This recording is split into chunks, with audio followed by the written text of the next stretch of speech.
welcome to another edition of the DSU Sports Report. I'm Dennis Jones, DSU Sports Information, along with the head coach of the Delaware State Hornets, Kenny Carter. Hornets are taking on the first place MEAC North Carolina A&T Aggies this weekend, nationally televised game on ESPN3 and ESPNU this Saturday at 1 o'clock down in Greensboro, North Carolina. Coach, before we get to that, just go back a little bit. On last weekend, played at North Carolina Central, used a couple of quarterback system early in the game before Votto got hurt.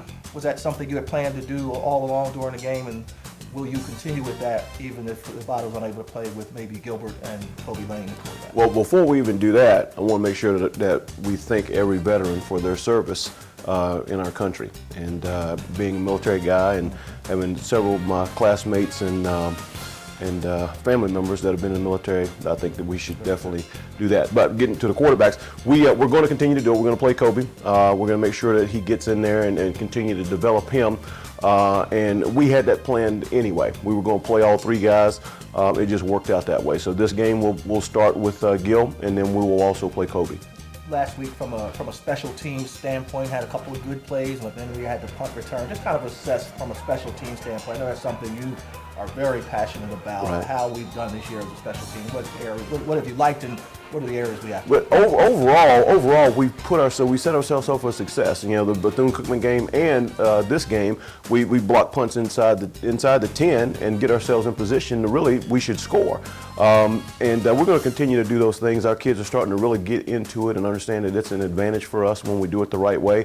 The punt return, you can't say anything about officiating, but there's clearly two fouls that were right there. But we can't change that. It is what it is. You know, we had guys in position, but so be it. You know, that's part of the game. But we're very excited about the things that we're doing. We're getting good field position and helping ourselves get set up.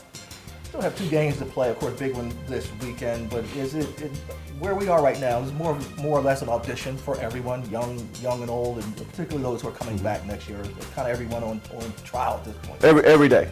I was really pleased with how our guys stepped up and played physical, because A&T and Central are two of the most physical teams in our league. You know, South Carolina State, they have a physical style of play also, but these two teams are the most physical, and our guys put their toes on the line and they stood there and they fought back.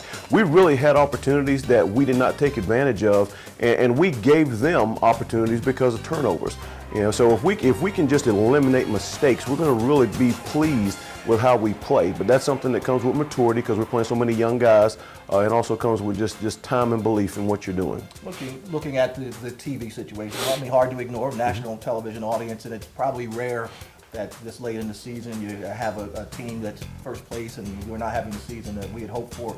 What's the impression you hope that the audience will get from the Delaware State team? Well, I'm excited we're on TV, because we're rolling right into recruiting. You know, that's what you want. You can't, there's no bad publicity that you can possibly have going into recruiting season. The more exposure that you can have, the better off you're going to be, because people get to see your program. I keep hearing it every week, and you hate it because you're still losing, but we're the best no-win team in the country. I mean, but winning is the ultimate goal. We have to go out and take care of business, but the more people see us, the more recruits see us, the better it's going to be for us. You touched on the Aggies. They're in first place for a reason, and what you've been able to see of them on film and everything. What do you like about the Aggies? They're aggressive, they're physical, they're a lot like Central. They run the ball, they have a dynamic kick returner. Number 8, he is as good as there is in the country. I mean, I don't know that there's anybody that can amass over 500 yards and just return yards. He has more return yards than their next 3 rushers combined. And so he's pretty dynamic. We got to make sure we take care of business with him. And then on defense, they're going to be sound, they're going to run around. We just got to do what we do.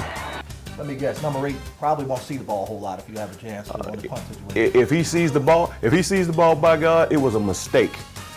And somebody's going to be held accountable for that. Hornets will take on the Aggies of North Carolina A&T. ESPN3 will be live, and then ESPNU will be at 4 p.m. We sent out a tweet earlier this morning for our veterans, and we echo that sentiment. Happy Veterans Day to all those that serve this country. For the DSU Sports Report, I'm Dennis Jones, along with the head coach of Delaware State Hornets, Kenny Carter, for DSUHornets.com.